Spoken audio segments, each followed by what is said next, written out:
Hello everyone, here today we're going to talk about Black Reliquary. My first thoughts, maybe improvements, things I think they did really well. And we're going to kind of go from there. I'm actually taking a little more time to finally look at the intro place here. And it's interesting to see where they put some of the heroes. Like, you got the Grave Robber down there, you got the Plague Doctors over there, you got the Arbalist chilling out over there. Was that the Man-at-Arms up there? You got the Jester playing his little tunes. I think that's mostly what I see. But I didn't really notice that before, spending too much time flying around trying to get through this. Okay, sorry about that. I was adjusting my mic. It's been down a little bit recently. I think I've been getting a little more of a pop, but besides the point, imagine if you only got the Ruins and Darkest Dungeon 1 on its first iteration. That's all you had to play for how many weeks did I do this? It was a lot. I don't regret doing it, but I will come back to that soon here. Oh my gosh, 68 weeks. Okay. Not to be mean, but I will say I felt all 68 of those weeks. Because they're all in the same place, and I'll get to some of the negatives, but I really do want to start with the positives. First off, absolutely massive kudos for creating pretty much a whole new Darkest Dungeon game. Yeah, the heroes are the same, the stress facilities are the same. They even changed up a lot of the skills and what the skills do. They added a religious factor, a pagan factor, a faithless. I mean, there's so many things they actually added. It's insane. They added a preparation phase, which is good and bad. We'll talk a little bit about that in this video. So they added so much. They added new enemies, new art styles. Everything looks really good. The music's good. The narrator's really good. I mean, there's a lot of stuff they got absolutely smack on. I mean, I don't know how else to say. There's a lot of stuff they did really well. I mean, Trinkets, they did not keep... I mean, they kept some same images, created some of their own, obviously. But, I mean, they kept a lot of the same images, but really changed up what all the items do. There weren't any trinkets that were really exactly the same, if at all, to be honest. So, once again, another huge one on that. I think that's most of the changes, which is a lot. I know I made it sound like there's nothing. Oh, they redid the bust, portraits, deeds, and crests. Though they have shards, but it doesn't matter because endless is not in this mode. So I know that sounds like I really glossed over the good, and it's gonna be like, oh, now you're just gonna go launch into the bad. No, I mean, those are all very phenomenal. I did enjoy the combat, and maybe if I had some diversity and like exposed interior, whatever that means, where the caverns, whatever, maybe it would be a little different. However, playing the Catacombs over and over for 70 weeks straight really got me a little down. But once again, that's not exactly the design fault. It's early development. If they get all four going, I will gladly come back because of how well they did the Catacombs. So now on things I think are interesting and they might have to tweak a little bit. Let's talk about this preparation phase. So let's find a skill that has preparation phase stuff. So Man-at-Arms is a good example with Bellow. So preparation phase, halves your damage, I believe, never get a critical, and halves your accuracy. Where's it? No, I think it's just half your accuracy, no criticals. And it might even be half damage. Honestly, I can't remember because that's the... And me not remembering is kind of a point of that. Is you can't blow people up in the preparation phase. So the fact that you can't blow people up in the preparation phase pretty much makes it one of two things. You're either doing debuffs on the enemy party, which we'll talk about here real quick, and why that's not always the best thing. And then you're either buffing yourself up or like trying to do like a dodge cheese, like 50% guard duration on preparation round, right? Like you're either building up massive amounts of dodge cheese, healing, or just doing a Bellow, Revenge. Why am I forgetting the name? Adrenaline Rush. Oh, it's called Reckless Rage. Okay. Oh, that's another thing I didn't even mention. They have the Expatiated, Enraged. Oh, Amber Light. There we go. Let me find Amber Light. There we go. Yes, Amber Light. There we go. It's a good idea. It's cool. It's pretty cool. The only problem is you're setting all that up for then the big damage. I want to talk about how some heroes felt like they got a little left behind, and how some heroes just felt like they just got stupidly massive in their buffs. So for example, let me talk about a bounty hunter. Do I have a higher level bounty hunter? Probably not, because it's going to feed into my example. For example, like a Wicked Slice is pretty friggin' garbage now, to be honest. Yeah, let me go max out Open Vein. Open Vein might be better now. And I don't want to say Wicked Slice is garbage, but when you can do like only minus 25% for 9 points of bleed and all that other stuff compared to just 9% critical with no damage increase anymore, certain heroes kinda got screwed in terms of like what their damage abilities do and stuff. So it's not really good, because look at this. I mean, this is why I'm saying doing damage in the preparation phase is almost useless. It's minus 50% damage already, and then I'm assuming that's an additional minus. You're doing what, 1/4 of your damage almost? Yeah, 1/4 of your damage. Okay, so your damage is 21 to 35. Let's say you can get that to 30 or 40 for a nice, you know, that's 5 to 10 damage during the preparation phase. 5 to 10 damage, or 7 to 10, whatever, 30, yeah. 7 to 10 damage in preparation phase. People have like 60 HP. Why on earth would I ever spend a turn grape shot blasting, maybe miss because it's only 105 accuracy, when you can do tracking shot, where I get a 20% damage, 10 accuracy, and 8% critical. And once again, that's what I'm saying. Heroes who got the benefit of something like a tracking shot, like an adrenaline rush, like a revenge. Heck, even if you wanted to use like a reclaim. And honestly, we'll get back to Reign of Sorrows. There is one exception to this rule, not very big though. And that is Mass DOT. So the preparation round is cool. It just really nullifies people in my mind, like even the Shield Breaker. I mean, I never bother getting a Shield Breaker up, because it's like, what can they do during the preparation phase except really these two things? They can either do this to bring someone out of stealth and, you know, slow down one person, just bring a bellow, it's so much better. Or you can go ahead and give yourself 2 blocks for 4 speed, which isn't bad. But they essentially made a Shield Breaker next to useless because, you know, it can only hit positions 1 and 2 now. So who knows what her maxed out weapon is, but it's probably not very good. 9 to 16 is not that strong at all. So they inflated all of the numbers, which we all know obviously, but some heroes got left behind in those inflations of numbers, and I just never used them. Now maybe I was using them terribly incorrectly because I was really just trying to figure out how to play the game for a while, and then once I had my characters I did, and I'll talk about my next part a little bit here. So certain heroes just felt absolutely miserable to play as. I mean, 7 to 14, I know her weapon would get better, but like 7 to 14, like who cares? Like, oh, and marks aren't even 100%. They now work off your debuff, which is an interesting idea. However, it kills people like the Arbalest and all that stuff. It's like, great, now I don't even have a 100% chance to mark. Sometimes you're like, oh, I really wanted to debuff in the base game, but at least I got my mark off. Now it's like, I don't even get my mark off. And at least in the Catacombs, there were a lot of enemies who would also clear marks, get rid of debuffs. So even if you did finally manage to land a mark or debuff on somebody, they were like, oh, nope, remove everything. You're sitting there like, oh, okay, like that's cool.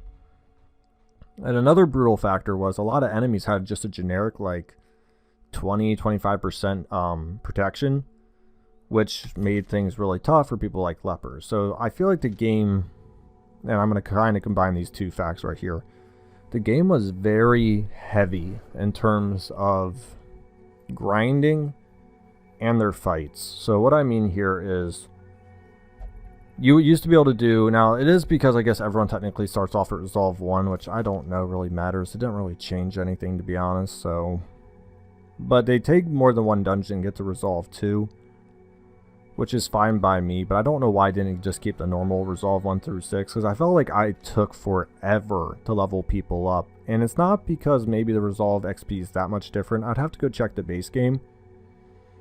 But it's because dungeons took so friggin' long to complete. I was always nervous to do a medium dungeon, because it would legit take me like 20-25 minutes to do a medium dungeon, like easily. That was a good medium dungeon if I could finish it that quickly.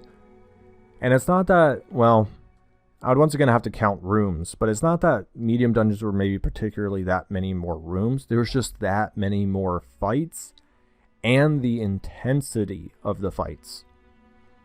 It was a rare day if I went through the Catacombs on any level, mind you, not just champion or like veteran, any level, where if I got a hall fight where it's just like 1 or 2 people. Almost every fight I did have 4 people. You know how brutal that is to take, and that's actually a positive of this game.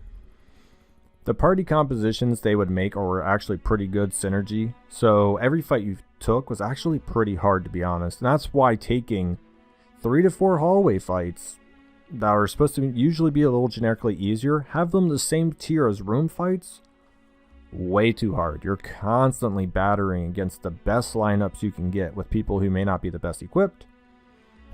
You just might be running low on food or HP, since all the numbers are so high. If you don't have a bandage, you're getting like ticked out by DOTs so much quicker.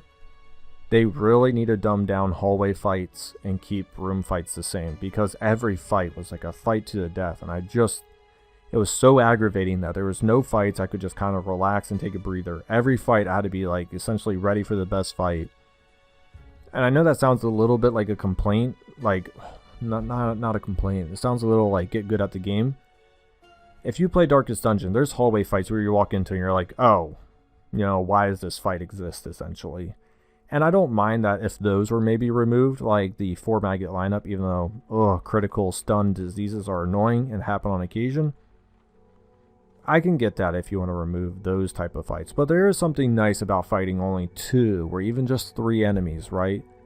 And the preparation phase also doesn't allow you a quick blow up, which means every enemy gets to buff up to their best potential. They all have pretty good speeds and pretty good dodges, so they're smacking you so hard. And there was a couple of times where literally I'd get almost one-shotted by a critical. Like if I just got unlucky and they critically strike me, it was like 2/3 of 4/5 of my HP just gone. And I know there's some monsters who can do that, but I felt like on any day there's like a hero or enemy on the other side where if they got a critical, minimal half my HP was gone. It was just like, okay, like this is fun. So they inflated those numbers pretty bad. And with how hard all the fights were, I think it's one of my bigger complaints that it just took forever. Every fight was hard and it just drags out the game time. Doesn't really improve the quality of the game. The better fights do if they were more scarce, but having the hard fights over and over and over again is actually super annoying. At least for me, it made me cling to a little bit of heroes who were self-sustaining and could essentially get through any party at any time, and I didn't really have any time to experiment because certain heroes just weren't that good, and every fight being the hardest, if it didn't work out, I had to back out the dungeon, and I did not want to waste any more time. And finally, my last little bit, the massive numbers. I know some people were saying they found it easier to balance bigger numbers.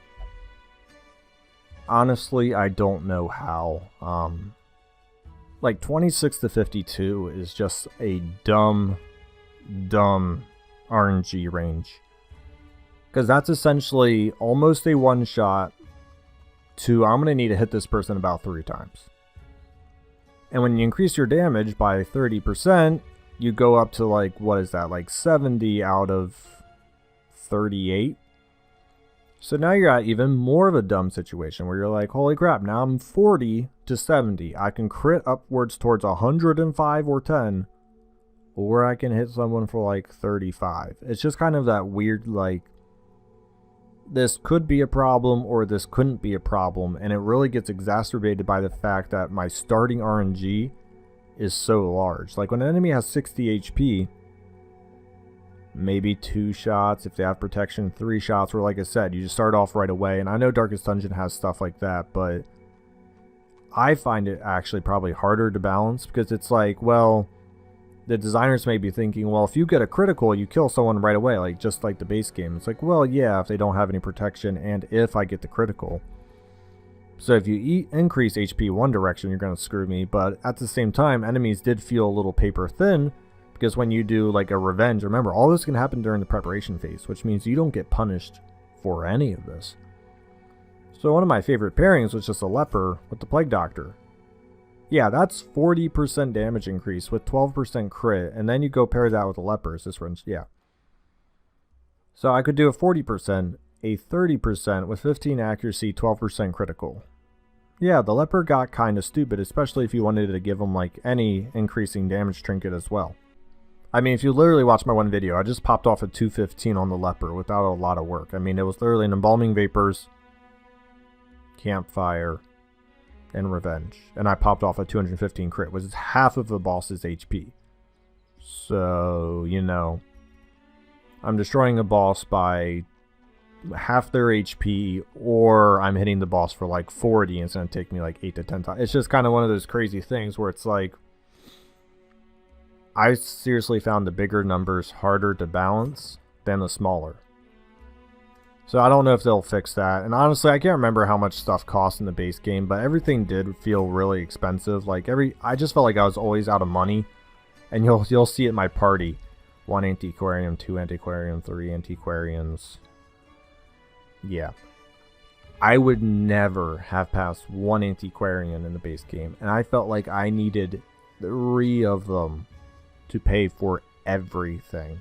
So I guess I did feel like things were horribly expensive. Here, I'm not gonna start a dungeon real quick.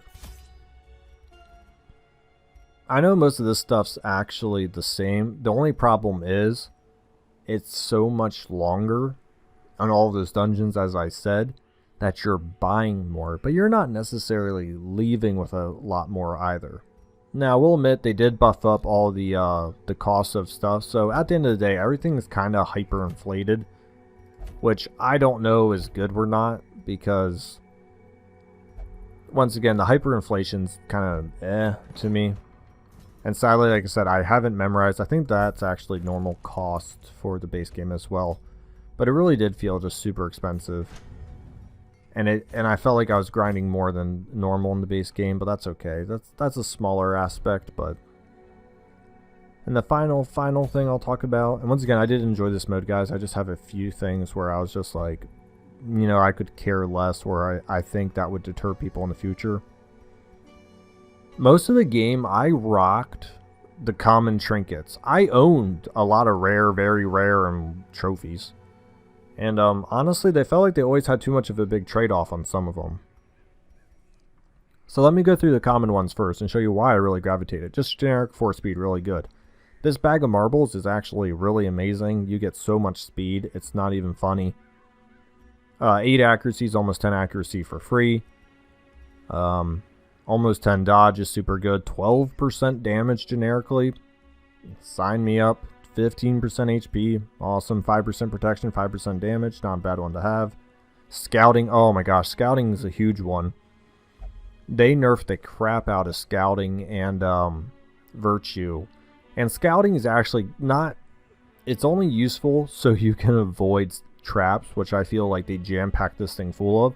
That, or it's the same amount of traps as normal, but you never scouted, therefore it felt like you got hit by a bunch more. It's probably that one. But let me see, I think the average scouting chance is like 10%.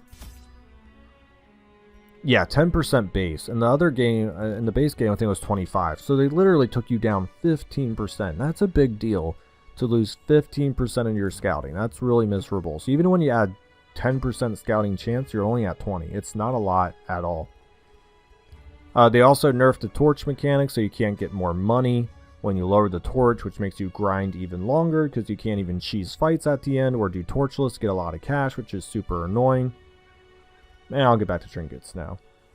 So some trinkets are really good and some weren't bad. Like I said, I got through most of these. And there was a couple I did up here. Like, this one wasn't bad. -5 dodge. It's not terrible, even though, once again, it has a negative. It's like, why does it have to have a negative? Just make it a generic 20% healing. This one's okay on the Highwayman, no negative. Plague Doctor, 40% blight applied, but like -10% critical. You're probably never gonna crit on your plague grenades, which sucks because, you know, you get some extra plus accuracy plus critical, but you lose damage, which isn't terrible on the Flatch because he doesn't care about that raw damage. This is kind of like the focus ring, but a minus is 10% damage, which hurts on the leper because you want to be boosting that damage, and 5% critical could allow more damage, but not always. Occultist, like, that's kind of like unfriendly skill, so if you're healing him, he's not terrible. I don't know. It's just like 30% debuff and mark chance, but you lose 3 speed. Like, it's just a lot of 7% crit, 7% melee, -10% damage once again.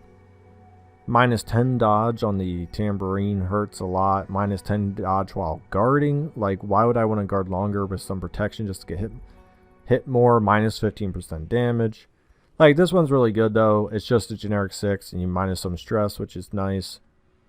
But, like, Holy Order is kind of weird. Like, you get that nice damage buff on a kill, but then you get 50% stress for 2 battles, which is huge. And then you get 3 stress for a kill as well. So how many times does that stack? 15% virtue, 15% stress, 15% per 25 HP loss. Kind of weirdly situational. Virtue chances, they also dumpstered. I think they have that. I think it's like a 10%, right? Where do I find that? I can't remember, but I'm pretty sure the base virtue chance is 10 to 15%. And I'm frustrated I forgot where to look that up. That's okay. Just trust me when I say it's 10 to 15%, because I didn't get a single virtue this whole game because of how hard it is without trinkets. To wrap it up, the Enchantresses set was actually really good, and the Janissaries was okay. The Flages set is like you take more damage, you lose bleed resist, and you lose dodge for what? More HP and some bleed skill chance. Now the 50% damage reflection is kind of nice. But because the numbers are so huge, that 15% damage actually gets to be too much. And they introduced a new mechanic as well as cooldowns. So even if you like Insanguinate or Redeem, you can't spam them really back to back to get even some HP. So he can actually go to Death's Door twice really quickly, which is really bad. So that's not exactly that good. So that's my 2 cents on that. Like, that's a 1 cooldown. They nerfed the Vestal with the cooldowns as well, so you have to alternate between the 2, even though, honestly, these numbers are not that big, guys. You're like, wow, 6 to 18?